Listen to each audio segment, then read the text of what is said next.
Professor Lajul. Yes. Welcome Professor. to Hildesheim. Thank you very much that you came all the way from Uganda to Hildesheim to visit our research center. Thank you very much. I feel welcomed. Let me start our interview with the following question. Henry Odera Oruka, the Kenyan philosopher, once wrote an article under the title My Way to Philosophy. Yes. So let me ask you, what was your way to philosophy? My way to philosophy apparently has been a bit long because there's not been a direct route. I studied philosophy principally for other motives. It was for my vocation. That was the origin of my entry into philosophy. I came to the major seminary as one of the conditions for the Catholic Church that before somebody becomes a priest, he is first trained in philosophy for a period of 3 years minimum. Then he can continue later with theology. And that opened the door for me to get into philosophy. And when I was getting into philosophy, I did not know what was ahead of me. At that time, I never heard of African philosophy. Throughout my undergraduate studies, I came in contact with African philosophy when I came to Rome in 1990 to do my master's degree in philosophy. It was when we had a subject called African philosophy. It was that was the first time I came in contact with African philosophy. It was very interesting for me and raised a lot of questions in my mind. And it also drove me to the idea that I could have written my thesis on African philosophy when I was now doing my PhD. But apparently it was not possible. I was told, yes, I had a good idea, but the idea which could not work. So, okay, then what do? I have to read one of the Western philosophers. That was Immanuel Kant. And since I was interested in philosophy of history, I wanted to know. So that's where I did my studies. And all along reading Kant, his original text, etc. Anyway, that's how I entered into also African philosophy. And at that time, I self-off the idea of African philosophy until I went back to my country. When I went back, I was appointed by a board of, let us call it, Episcopal Commission for Seminaries in Uganda. That is, the bishops of Uganda selected me to go back to teach because they were the one who sent me to study. So that is when I started saying, now that I'm back, we can do something about philosophy, particularly African philosophy. I had no problem with Western philosophy. I was teaching all the different subjects that was available. Now, it was that time when I found there was somebody teaching African philosophy already. When I was absent, somebody started teaching. And what was the content? I was a little bit amazed.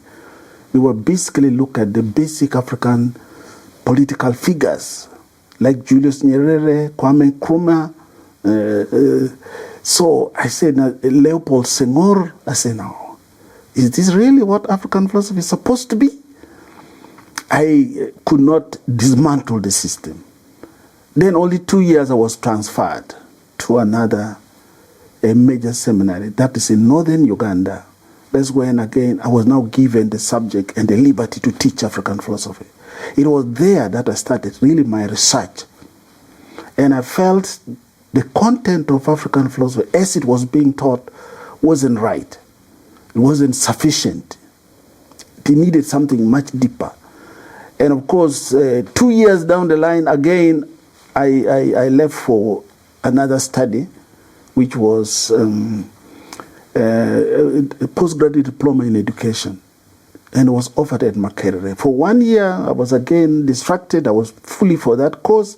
When I finished, Makerere University asked me to start teaching. That's when I now had a proper entry into philosophy, and particularly African philosophy. I had to ask for some fund from the university. They offered me sufficient fund which could make me do research. and in African philosophy.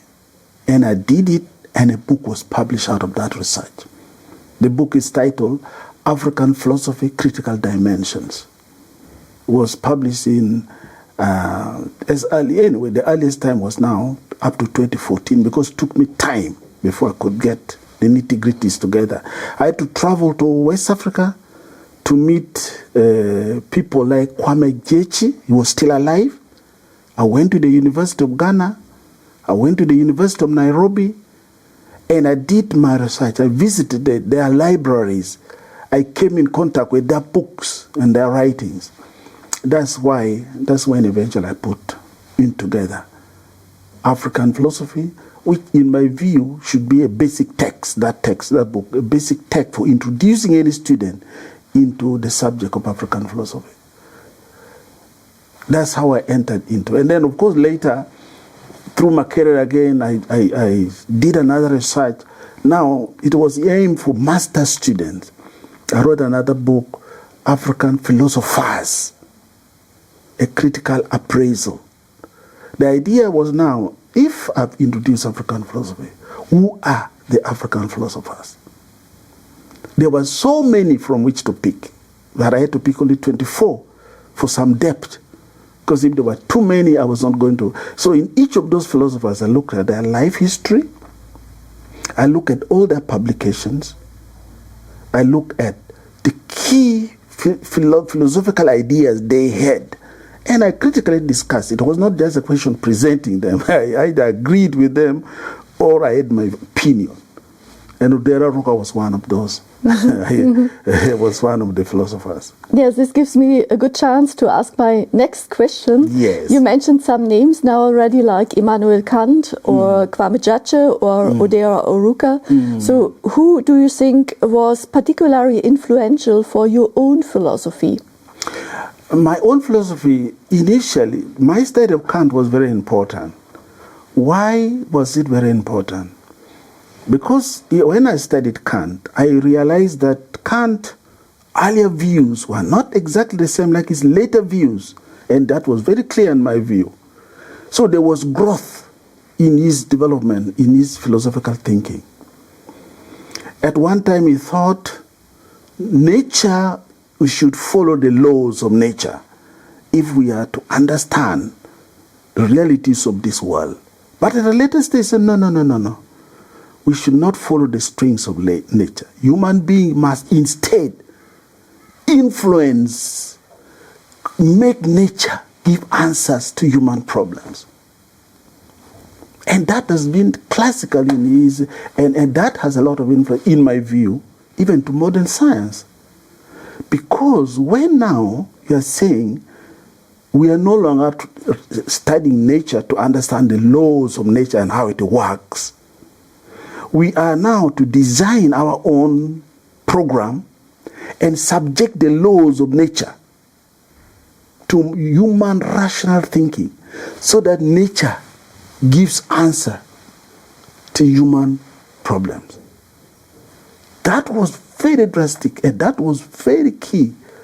If today we talk of genetically modified organisms, they find their origins there. And in one of my writing, when I talked about knowledge, even Africa, when we came in contact with the West, most Africans started to abandon their indigenous knowledge system because they were taking in the Western knowledge system in the different aspects of their life, though not every aspect. But I thought there was a total breakage with the African indigenous knowledge system when they came in contact with Kant, particularly this idea of making nature give answers to human problems. That was not in the original African philosophical, epistemological thinking. For them, they were in line with nature, understanding nature, benefiting from nature, okay, and living in some extent, good harmony with nature. But this is now not turned the coin the other way around. And of course, it starts from what Kant called, what is now commonly called Kantian Copernican revolution. That was a classical idea the Copernican revolution in Kant was very, very classic. Why? Kant tried to use Copernicus' idea. Copernicus proposed that to understand the relationship between the heavenly bodies, it was not enough to understand that it is the sun that moves around the earth. Copernicus said, no, if we have to understand how these bodies are related, we must take it the other way around. We should make the earth revolve around the sun. You see now? From geocentric to heliocentric. Earth-centered to sun-centered. Sun should become the center. Everything should revolve around it. And that is what is called the Copernican revolution. Kant brings it into knowledge. See, this should also should happen in the question of deriving knowledge. If we want to understand then knowledge, then we must, the knower and the known, we must make the known to revolt around the knower. Human should become the center of knowledge. Human must design plans and programs that make things rotate, revolve. And I think most of the modern technologies, the ICTs, etc., found a lot of answers. So for me, that was a very, very central in my view. However, how do I connect it to African philosophy? It made me to become a little bit more critical, even of African way of doing things. I started reading a lot and trying to understand why are things different. I read a lot. Even Kant himself was very negative about African, for example. Very negative. I know that very well. But that does not take away his contribution to knowledge. It doesn't take away his contribution to knowledge in general. But when you come now to the African, I read a lot of books. And one of them that caught my attention was the fact that the different philosophers seem to be fighting. African philosophy is ethno-philosophy. African philosophy, no. Then Oderoka comes and say, no. Ethno-philosophy is not philosophy really. It is philosophy in the debased sense. Okay? Real philosophy should be philosophic sagacity. And his idea is, there you find individuals who have original thinking, ideas of their own, on which we can rely. That is where true African philosophy is. Others took classical trend. They try to look at African philosophy as exemplified in Egyptian philosophy. That's called classical African philosophy. Another one we took at hermeneutical philosophy. Okay? Hermeneutical philosophy, the meaning, philosophy of meaning. So I look at all these as different dimensions of the same philosophy called African. And that's why my book, African Philosophy, Critical Dimensions, really take into consideration those different approaches of the different African thinkers. At that stage, even up to now, I'm still convinced, no one can say this is better than the other, because all of them are contributing. They're trying to understand what is this thing called African philosophy. There are the different dimensions, different ways in which you can approach African philosophy. And that has been my side. I've not changed that view. What I've changed, however, is now, if I'm now doing research, I cannot do on all of them at once. I must go one by one. So, the first one I started with is philosophic sagacity. Mm-hmm. That's where I started. And of course, I read also a lot. A lot of people have that view. Some people say, yesterday I had an interview with one, they say, no. Before you came here, I did not believe Proverbs has anything to offer to philosophy. I say, you are right. But you now have proven that you are wrong. Because what I'm saying, Odere Roka had the right to find an entry point. And he did the best at his time. But we cannot stop at that level. If philosophical sagacity is really to be meaningful, shall we always rely on elders who are also dying out one by one? Shall we rely on their view that these elders, if their ideas are to be bought, then they are supposed to show originality without necessarily being that they have borrowed the ideas from elsewhere? That's where I disagree. I say, no, that may not be sufficient. I'm not saying that may not be true, but I say that may not be sufficient to develop African philosophic sagacity. And it's from that view that I started building up. Say, okay, now, if the elders who could be very rich and important sources of African wisdom, philosophy, what other sources remain? So I say, what about the language of the Africans? Do they not contain a lot of philosophical ideas? What about their wise sayings? What about their proverbs? And that's where I say, okay, let me now study it. And of course, I could not study all the proverbs of the African. That's impossible. I had to make selection. I had to pick proverbs from among the people I was more acquainted. The Acholi, which is my ethnic community, and the Uganda, where I lived for more than 20 years. I found there were a lot of documents as far as proverbs are concerned. I started studying them. I found the multiplicity of proverbs, not all qualified to be philosophical. Some are purely for other purposes. Some are purely moralistic, etc. But there were those heavily laden with philosophical thinking. The philosophy is not apparent in those proverbs. Definitely not. If one were to give me lists of proverbs and say, no, this is philosophy, I would say, no, that's not philosophy. Because philosophy is deeply under those proverbs. Those proverbs point to concepts, theories, principles on which African life has been designed. Sometimes we do not know how important philosophy is. For me, I discovered that through my studies that philosophy of philosophical ideas is at the root of most practices we see in the world.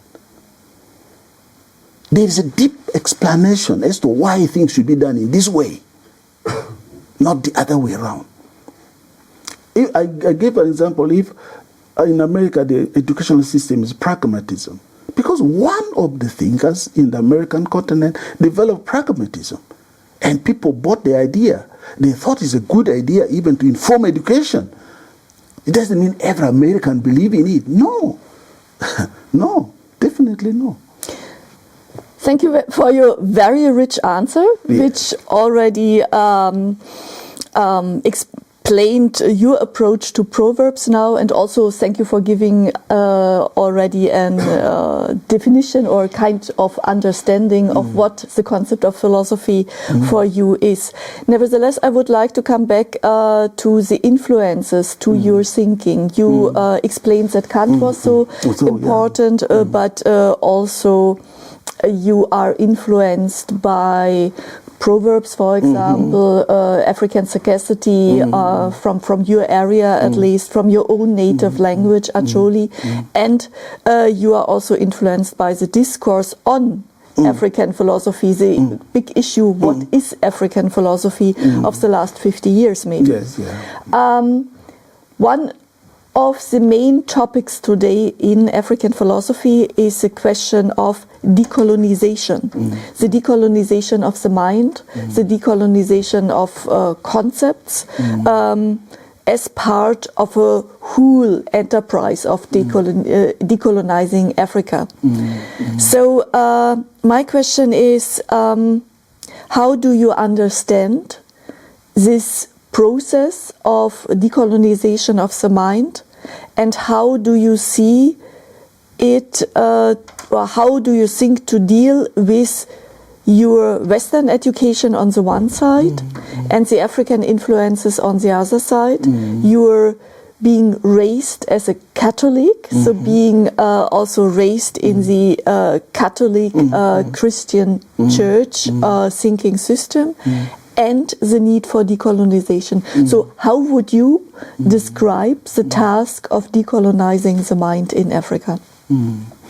Okay, that's a very good question. Though it is also, the answer I'm going to give may not be complete in the sense that that's now an area I'm trying to focus a little bit more on. Like one of the papers I'm going to present in the next African Philosophy Conference, it is about decolonization. And I'm trying to base myself in the Ubuntu philosophical paradigm. I really want to use that to understand better. But anyway, that's very well. Let me come back to the question. What is my view of decolonization of the mind? In my view, sometimes what people call decolonization of the mind, I don't know whether it's really the right word or I will get a better word for it. Why? Why do I say so? I think an African, to get ideas that could be original to oneself, will need two brands of knowledge. You must be sufficiently embedded in both. What do I say? If you are not aware of what is called Western thinking, it's going to be very difficult to know from where you are going to decolonize. From why do you want to get out? So you need sufficient knowledge, which I think most African writers do have that. They have been trained in Western thinking, in Western philosophy. That is not the bigger problem. The bigger problem is knowledge about the African. And for me, I think that's very, very important. Somebody cannot decolonize one's mind if you only know one aspect of this knowledge system, the Western. And you are not deeply grounded in the African thinking system. How can you be grounded in the African thinking system unless you come in contact with Africa? Coming in contact with Africa is important. I have realized this because a lot of my influence, I got it also from my grandfather. My grandfather was an old man, that is the father to my mom, not to my father. The father to my mom was a very old man by the time he died, but he was one of my best friends. I used to go to him, and he would talk to me in parables from the beginning to the end. And I would later go back, ask my mother, what did Grandpa mean? Because I could not understand everything. I was just a young man, curious. He would say one parable, one proverb, and the other. And he's talking about himself, talking about life. One of them I found was very interesting. He just told me, say, my son, you see, when it rains, this rainwater flow, but they reach somewhere they collect, okay? After some time they dry. It rains again, the water reaches somewhere they collect together, and they later dry. The place where water keep collecting, weeds grow. Weeds grow. And I was asking, what is he meaning? What does he mean really? Later when I contacted my mom was not educated, but she was a very wise woman in my view. She had the ability to understand things which I did not think my father had. My father was a very simple but concrete, down-to-earth man of totally another world. My mother is that reflective type who do not take anything for granted. And I got a lot also from her. So what happened? Then when my mother explained, they said, you see, your grandfather said, look, when you are getting old, even if you move most of the time, your confines are now a little bit reduced. Your mobility is reduced. So you collect. And when you collect, you have needs. And when you have need, you keep calling her, bring for me this, bring for me water, bring for me that. Then you become a problem to those you are sending, because but why is he disturbing us so much? Why can't he do it by himself? You have already become a weed, all right? He was talking about himself. I said, look, wow, that's what he meant. He was saying something that deep. And yet, not so easy to see. A simple mind cannot just see it. And for me, I said, oh, so there's really a lot. And also now, getting much more with when I was reading now the books of Proverbs, I collected also, in my book there, I collected over 250 Proverbs. It is now published because it's now documented. But I was comparing them. I used to listen to Nigerian films. People look at Nigerian films for the purpose of entertainment. But I listen to them to get the Proverbs. Each time I get one proverb, I write down. Each I get, I write. I wrote a number of them that are also captured in the book. Now the idea was not just about Nigerian films or Nigerian proverbs. It was to compare them with those I knew. Because I read already one by Okot Pabitek, another one by Angelo Banya. Those ones from Nigeria, and those I read from the Uganda proverbs. But in some cases, the proverbs are exactly rendered in similar words. And that's what was amazing. Then my question, how? How can this proverb be so similar? And yet they're totally incomprehensible languages. So, I could get better answers later, but now what I'm convinced of is that definitely these Africans had influences of one another. The proverbs cannot be so exact, and yet you say they never had. Then I say, how did it happen? The Nigerians in West Africa, the Baganda in East Africa. But from history we read that all these Baganda came from West Africa. All of them came. And then the northerners, they came from Sudan. All of us seem to have moved from North Africa into South Africa. Then we went, and then we came back. And so there was a lot of interaction. People must have met, mixed, crossed roads, crossed end, and that could have caused a lot of these influences. That is my tentative view, but which could also be true. But let us come still back to the task of decolonization of the mind. So if I got you right, you think that a precondition for a decolonization of the mind is to dive deeper into African thinking systems, for example, to get more familiar with African proverbs and other expressions of philosophical sagacity.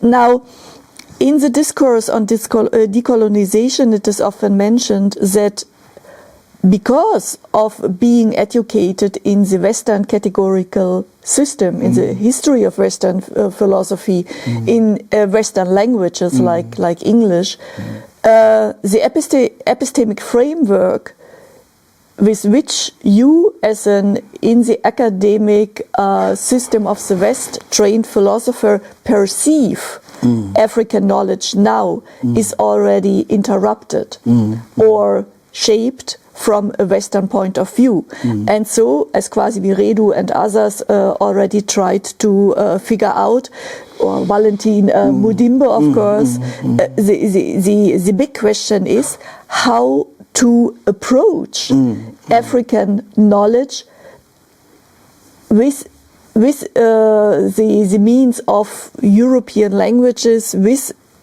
a mind which is trained in European categories, and how to escape. And that is exactly the point. One of the points which I said is true.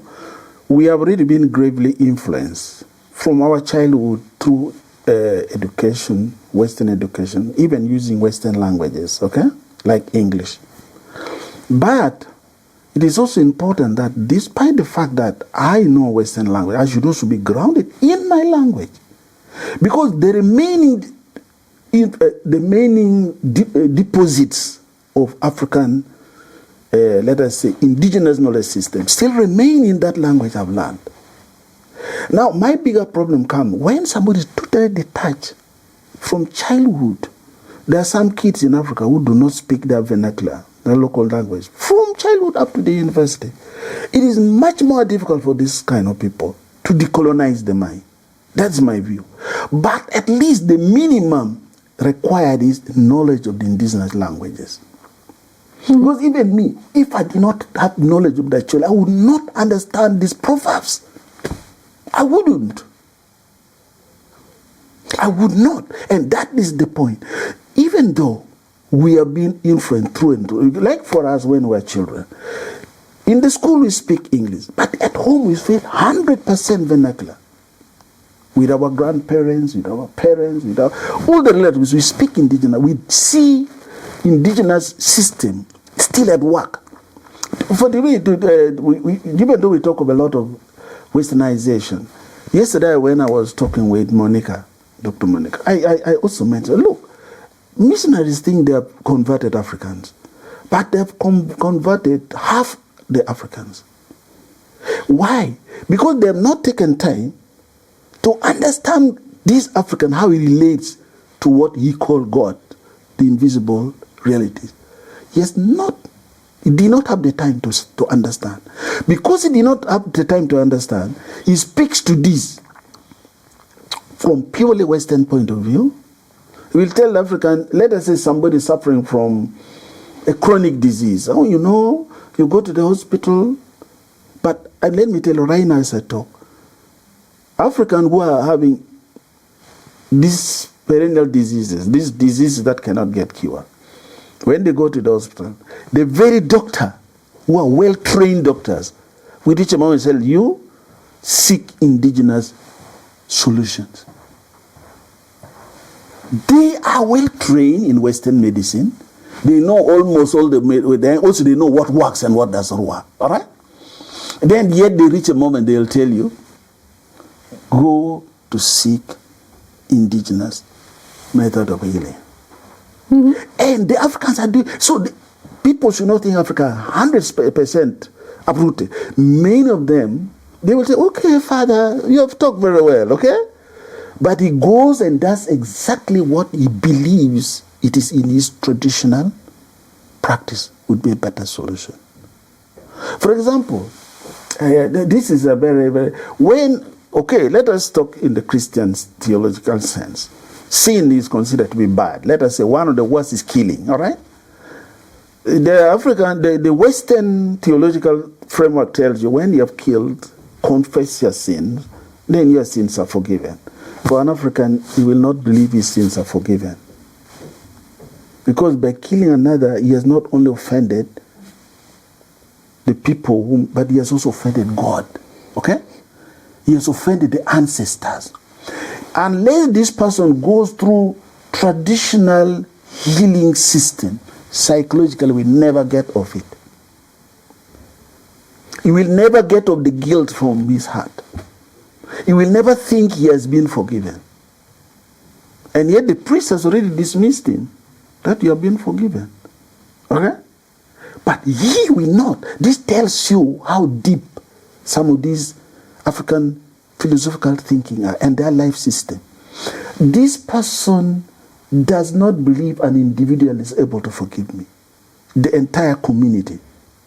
It is not only the community, it must be the ancestors. So unless a goat is sacrificed, the blood is sprinkled to the altar of the god, and part of it is sprinkled on the people. It is only then will it truly get relieved that, okay, I think my sins have now been forgiven. You see how deep it is? Now, my problem here is with decolonizing the mind. Somebody who does not know this, he just takes an African like any other Western individual, okay? And with Western thinking, he says, all right, this is enough, this is sufficient. But they will not be sufficient. They say, this is not enough. It is much deeper than, so for me also as a Christian and with my training, some of the teaching, even because of my understanding, I understand the Bible in a much different way. I'm not going to refer to the Bible just literally as a solution to any problem. You read that, that's you have no. Human beings have much deeper roots. And unless you come in touch with that root, you understand, you touch them. One time, I give an example. I was talking to my mother. Then I was a very young man. I don't even know where it came from. My mother was just a great friend of mine with whom I would talk freely. Then he said, my son, do you know why? Why in Africa, when something bad happened, they have to sacrifice a goat? I said, Mommy, you explain to me. You see, when something that can cause death has happened, that is what is called a grave sin. Instead of, the appeasement can only be done when, instead of allowing human blood to continue spilling, they get a substitute, a goat, and goat's blood is to substitute the blood of humans. So when a goat is sacrificed, it's not just a simple killing of the goat. They think they're asking the ancestors and their God, look, do not allow blood, human blood, to keep spilling. Let the blood of this goat spill once and for all, and let it substitute. And unless a goat is sacrificed and the actual blood is sprinkled on the sinner and on the person who is offended, they will not believe that is forgiven. Then I told her, I said, Mommy, you know what? There's one thing which you have not understood about. So let me finish it. So then I say, look, suppose now, we now know Christ's blood is the one that has substituted the animal's blood, all right? Now, if at the moment of a grave sin like that, instead of waiting for a goat to be sacrificed, that is the moment a priest would come and celebrate Mass. Then it explained to the people, now this blood of Christ is now the one who has substituted the blood you should have sacrificed. If there's a goat going to be slaughtered, should just be for entertainment, should just be for meals that people should eat, because the blood of Christ has replaced the blood of the animals that the Jews and our ancestors used to do to appease the gods. Don't you think this? My mother said, my son, if the missionary were to tell us things like that, our life would have been different. She just answered in a simple way. So for me, I give this as an example to say, look, there's a lot about African which should really be studied. Mm-hmm. And decolonizing the mind means studying deeper some of these African, not necessarily to compete with the Western idea. Because some Western idea which are so good, we should be able to adopt. Things have changed. We cannot decolonize the mind by removing everything Western and replacing them with everything African. It's not possible now. We have now gone far from the bottom. But there's still a lot of values we carry along. The values that do not work, and that's even what Okot Pabitek. In my next book I'm writing, Okot Pabitek is very clear. We must discard of African traditional values that are no longer values. They bring us backward. They retard our progress. But we must never allow values that are very important for now and for the future to be dismissed. And that's why he brings in the proverb, do not uproot the pumpkin. That's the deepest meaning Okot Pabitek brings in. Do not uproot the pumpkin. Do not dismiss everything indigenous as they're all useless, all they're all satanic, all they're all bad. Do not do that. But remove those that are bad. And it was very clear in his book. Those that are bad are very many as mentioned. Okay? A child is sick, suffering from malaria, you still sacrifice a chicken, thinking that the blood with chicken. That is terribly primitive. He says that's wrong. Okay? So there are things we can no longer carry on. But there are things that are so deep we cannot dismiss. So decolonizing the mind means identifying values in our indigenous system which are still relevant for today, and then they are still going to be relevant for tomorrow, and making sure they continue. But also not dismissing everything Western, because not everything Western is bad. All right? So the elements that are not detrimental to the dignity of the African and the human person should be replaced. Mm-hmm. And that is how I understand decolonization. Decolonizing the mind, rather. You also pronounce the importance of the language, to know African languages. Yes, yes. So are you doing philosophy in Acholi? Are you writing in Acholi? No. Why am I not writing in Acholi? Right now, for example, even in Gulu, which is the university, the biggest university in Acholi, there is still no philosophy fully established, all right? Now, to whom would I teach that philosophy? But I'm writing that even though you read in English, and that is again the argument between Ngugi wa Thiong'o and Chinua Achebe. It is in one of the authors really made a discussion. What is important? Chinua Achebe says that it doesn't matter which language you use, so long as that language deeply takes care of this African value system.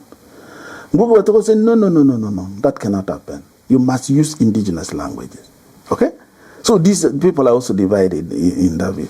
Now, what about me? Because that's also good to know. What about me? What do I think? I think in my view, tentatively, until I get a better position, tentatively, I think there is going to be no way I write a philosophy in Acholi and I expect the audience to become an international audience.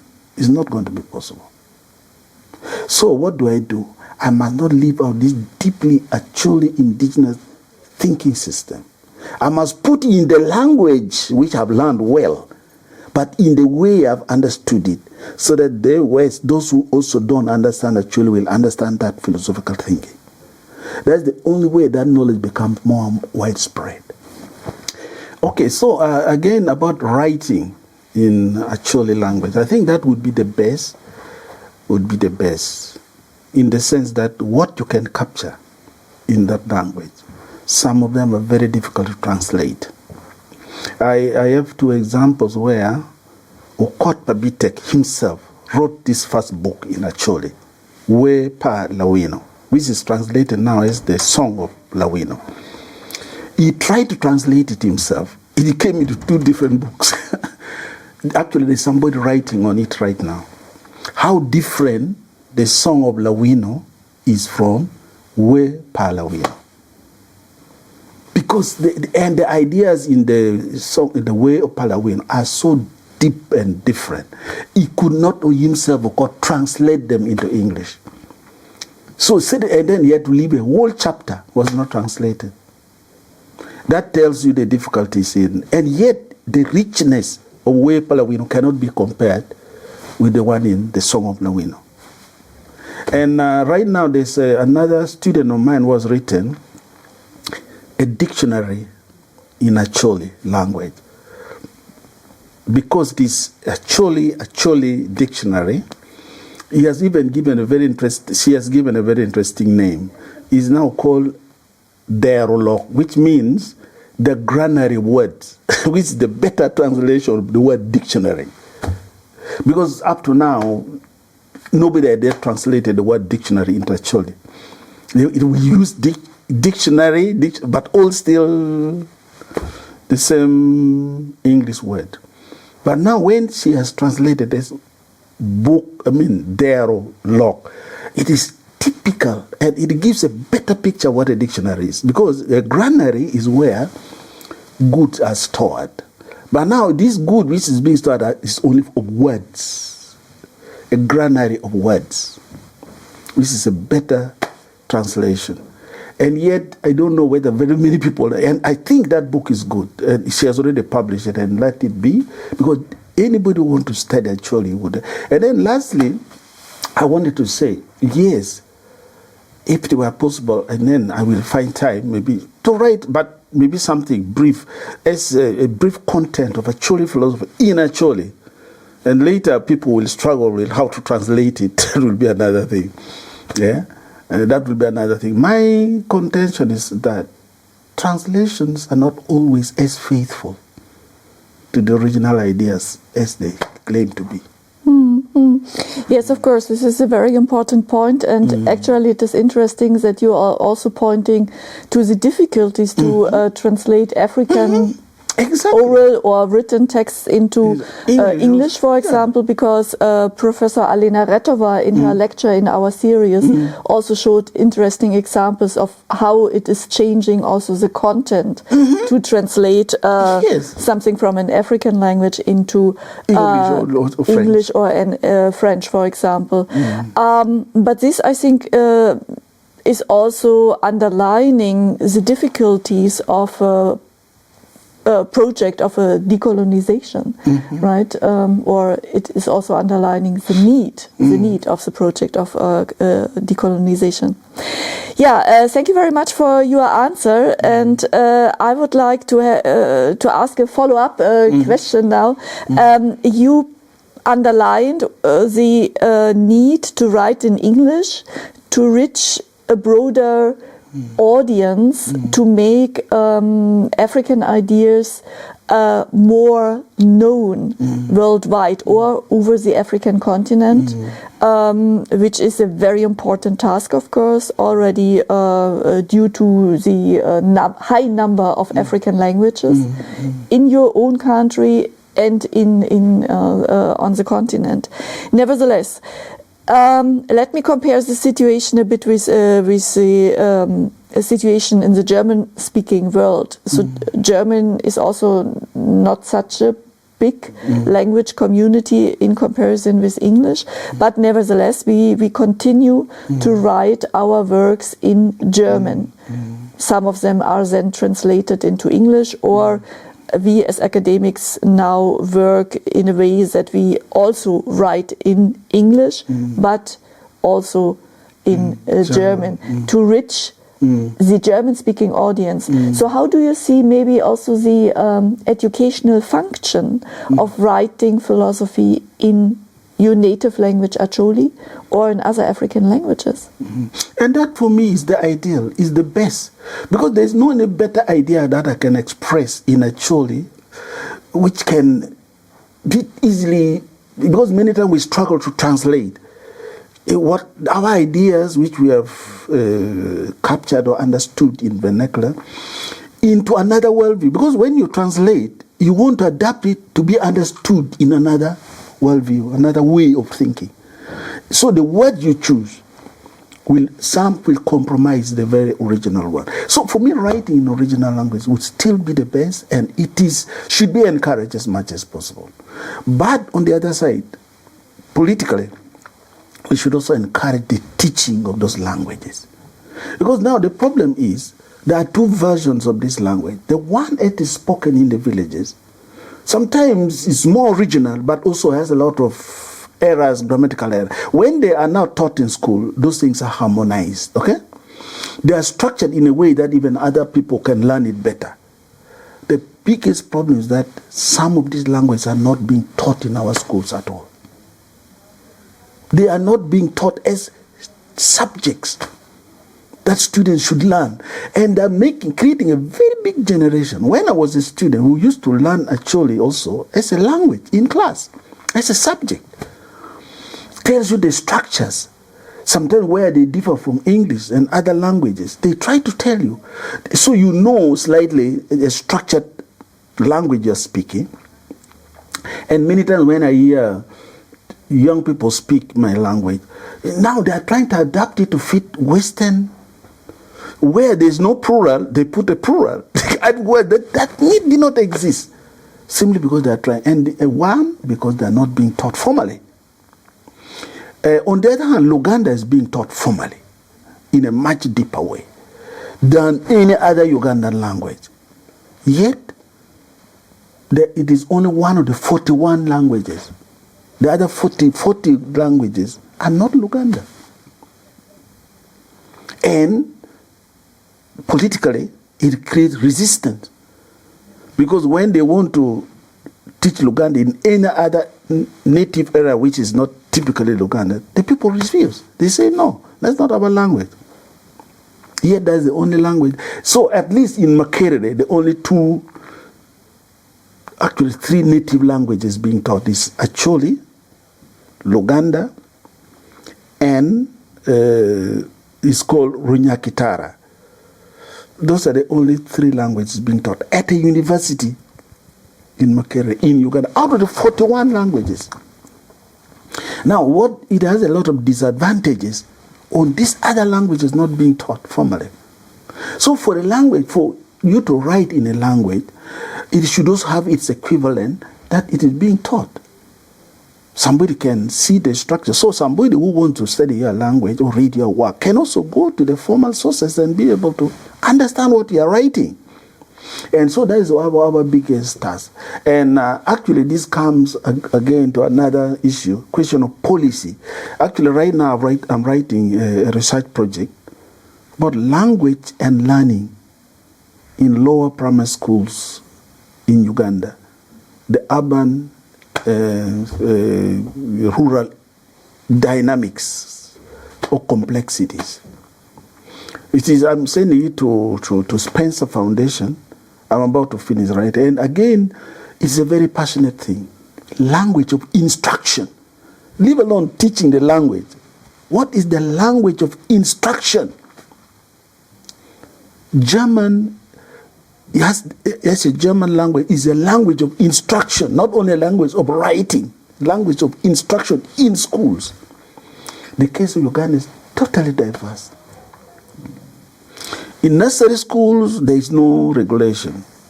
Kids are taught in English. Then they reach P1, they are to be taught in local languages. That are multiple. They depend on the area the child comes from. Now, when they reach P4, they have to be taught in English. Now, you can see now the changes. From English, now those kids do not understand anything. They start understanding things, and that's why in Ugandan school, when it reaches a level of examination performance, children from urban areas perform better than from rural areas. Because those in urban areas are taught in English from beginning. But these in urban start only in P4. So they have very little understanding of English. But study also has shown that when they reach universities, those who have studied in those local languages, rural, they begin to perform better than those who have studied in urban areas. And that's the complexity I'm studying. Actually, it's a 5 years research project, which if it goes through, I really want to come to it's not directly philosophy, but it's affecting, because we are talking about language of instruction. A kid, and one author said, if every time a teacher is teaching, you must explain the concept you are teaching in another language, then you know learning is not taking place. A kid should be able to understand what a teacher is saying. And unfortunately in Uganda, both the teacher and the learner are using a language they don't fully understand. The level at which teachers at primary education speak English is not the same like at a university. It is not the same. Their level of English is lower, their understanding is lower, and yet that's the language they use for teaching. How do they explain to a kid who does not understand fully English and whose even vernacular is not being taught, or the local language is not being taught? So there's a lot of confusion, and this affects learning. And in my view, learning is not supposed to be how a person performs after the study. No. It is in creating the capacity of a human person to think for oneself and to be able to become creative in that thinking world. And that is best done when somebody studies in a language that a person understands. So indigenous language should be encouraged fully if that's the case. Thank you very much for this, very deep answer, showing up the whole problematic of languages in the African context. Let us change the topic a bit now. I would like to ask you, how do you see the status and role and situation of women philosophers in Africa today? Okay, for me, first and foremost, I start with the institutions of philosophy. If you notice carefully, like in the case of Uganda, the institutions of philosophy are basically, as I've said, from 1911, is Catholic. And the Catholics do not train female to become priests. So it's purely masculine. So you can now see a big generations of human beings swept out of the picture. They cannot be introduced into philosophy. The kind of philosophy I studied, none of the women in Uganda of my age can have it because there was no philosophical institution to teach them. That's the first major problem. Now, secondly, also it is, it creates attitude, okay? When you come to the university, which is the common experience I got in Uganda, you find there's a certain wrong attitude that English language is for women. Women like it and women are good at it and they do their best. Mathematics is for men. And the girl will say, I don't like mathematics. These are things for me. I don't know from where they got that attitude. That is already the beginning of a big problem. Because mathematics are very akin to philosophy. The way you reason logically, systematically, coming with answers, it is really a kind of introductory to a philosophical, a more critical, a more systematic way of thinking. And then if an attitude comes that women think mathematics is not for them, mathematics is a subject for men, I find it very, very bad. Yet, in my class, this is now from my own experience, I teach both male and female.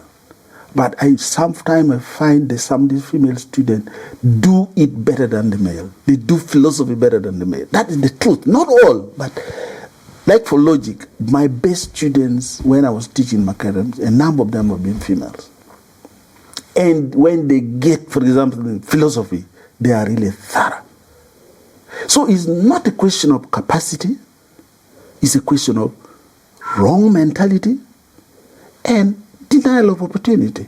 For me, these are the two basic questions why women, you don't see a lot of them in philosophical subjects. And now that West Africa is slightly different from East Africa. West Africa, you find in a class of philosophy there are over 300 students or more. In Uganda, ladies that came in contact with philosophy are through, let us say, applied philosophy, not mainstream philosophy. They study philosophy of education, all right? Philosophy of religion.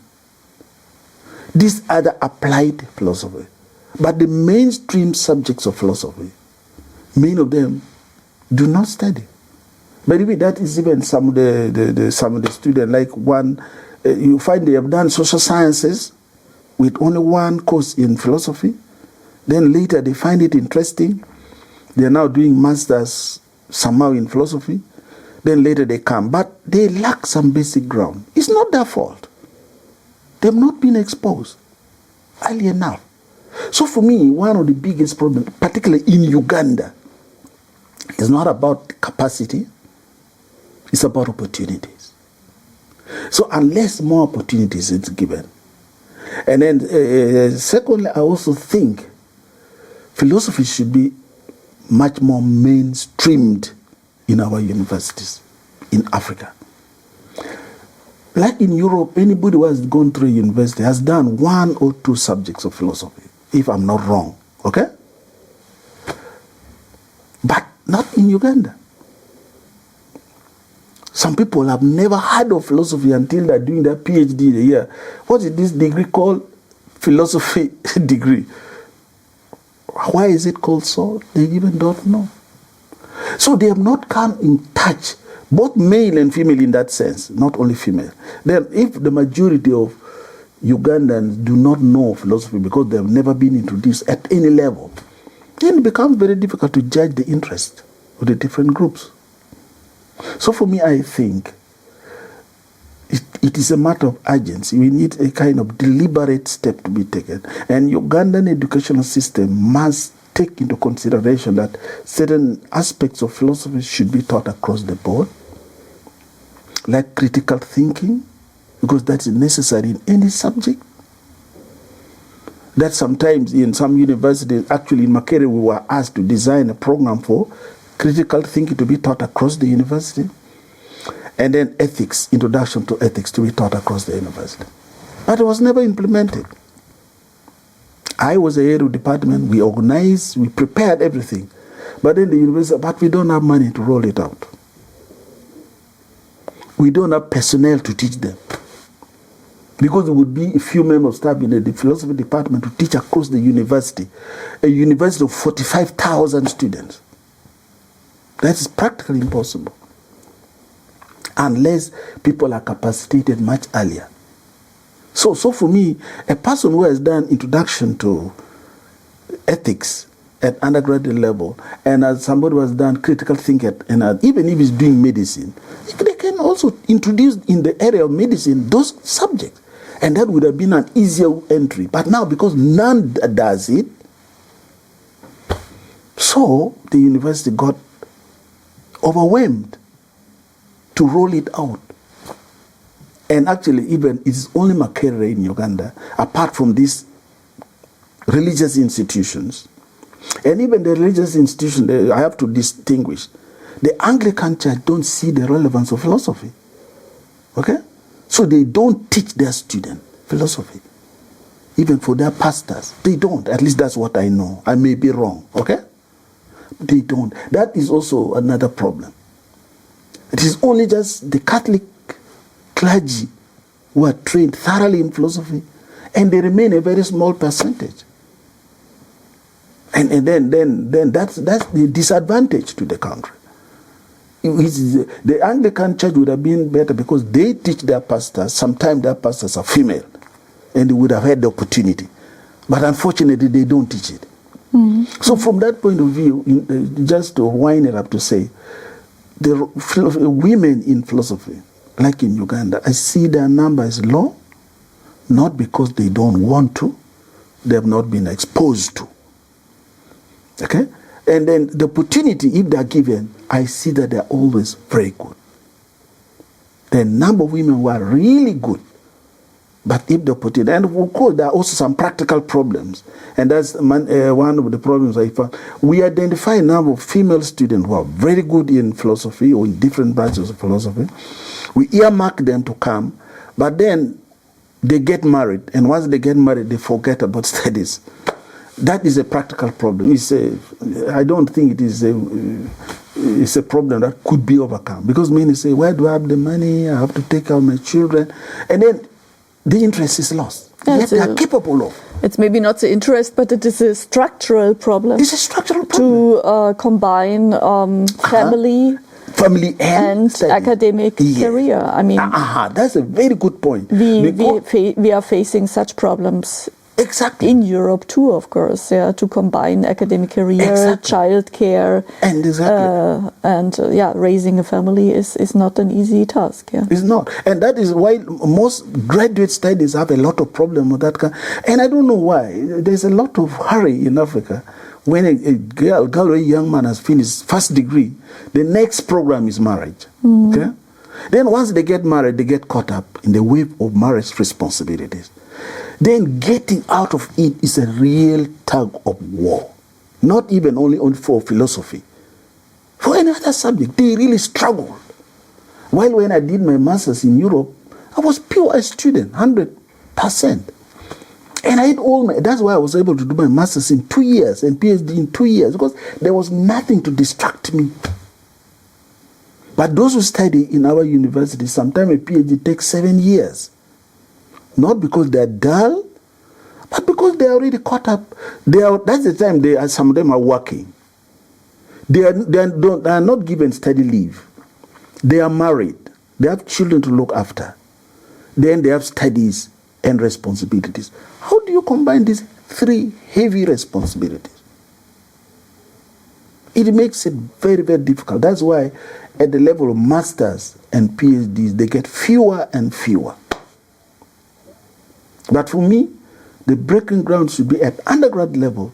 More space should be given for philosophy so that the student, male and female, can get exposed. If that is not also done, it will take another 50 years. The situation will remain the same. That's my fear.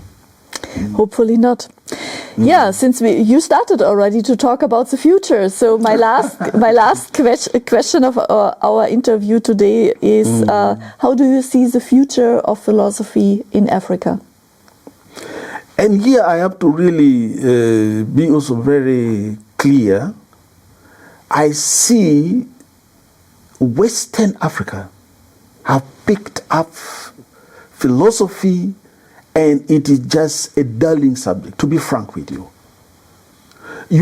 I have visited University of Ghana, I've visited University of Ibadan, I've been to a number of universities in West Africa. The number of students doing philosophy are so many, all right? That unfortunately is not the case both in Kenya and in Uganda. I was in the University of Nairobi. Philosophy department that used to be independent of religious studies have now been combined. Makerere, where philosophy and religious study were combined, they are separated, but you see it is getting thinner. Thin in the sense that fine students who are mainstreaming or majoring in philosophy are not as many. Leave alone universities where even the department itself does not exist on its own. Gulu University is a department of philosophy and religious studies, but there's no main subject in philosophy being taught except the applied subjects.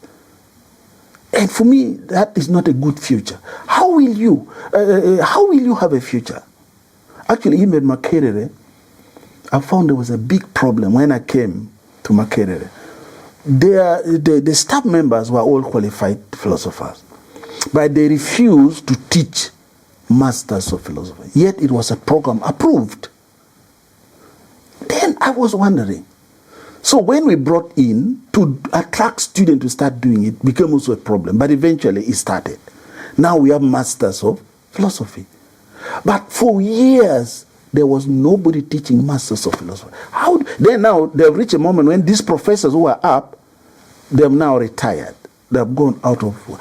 Now at Makerere, there's only one professor in philosophy, and the rest are junior, either senior lecturer and below. Simply because they left a long period of time without teaching. So for me, for the future, the consistency in teaching both undergraduate, masters, and PhD must be constant if we are to have future or people who can promote philosophy in Africa. If this is not done, but in West Africa, you call for a conference in philosophy, 80% is papers are coming from West Africa. 80%. 80% are coming from West Africa. And even in West Africa, of course, if among the West African English-speaking, Nigeria still provides the biggest number, followed by Ghana. But if it is talk also to French-speaking, of course, French-speaking is much more widespread, and I'm not very well acquainted with the culture. But there also philosophy at least is blooming. But in East Africa, in Tanzania, the University of Tanzania, Dar es Salaam, yes, there is philosophy, but I don't think it has a big number of students.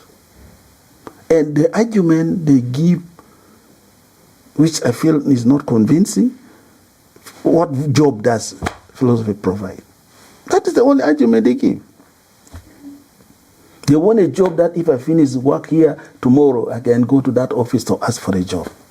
But that's not how philosophy is. And in my view, that's also not the role of a university. For me, the way I understand university is a center for creating knowledge and for creating difference. It is the knowledge generated at university that can change life outside there and provide job outside there. It is not that you are training people who fit in the slots of job that are left outside there. I don't think that is possible for a university. Universities that have been centers of knowledge have created new technologies which have provided a big number of jobs, okay? And that's how it should be. And that's how universities should be understood. But unfortunately, in a number of African countries, some universities, they are taken like a polytechnic. Polytechnic is a school where you train skills on what to do and they will go out after it to do it. Which is not, in my view, the right understanding of a university, first of all, leave alone philosophy. So for the future of African philosophy, also the understanding of university, their role must change. If they remain like the case in East Africa, new universities starting, there's nobody who thinks of starting a department of philosophy. They think it does not provide jobs. And I was told by one of the staff in Turkey, I think the government realized that without philosophy, they don't have a future. They need philosophy to be mainstreamed because it creates a big asset for the country and thinking, and even it informs other technologies and other things, which is not the case with Uganda at least. Which I think these are the things that there's a friend of mine who's writing a book, The Future of Philosophy in Uganda. He's a professor of philosophy, and he has been asking my ideas. I am encouraging him. It's not enough just to paint a dark picture, but to think more. What should we do so that it may have a future? That's my outlook.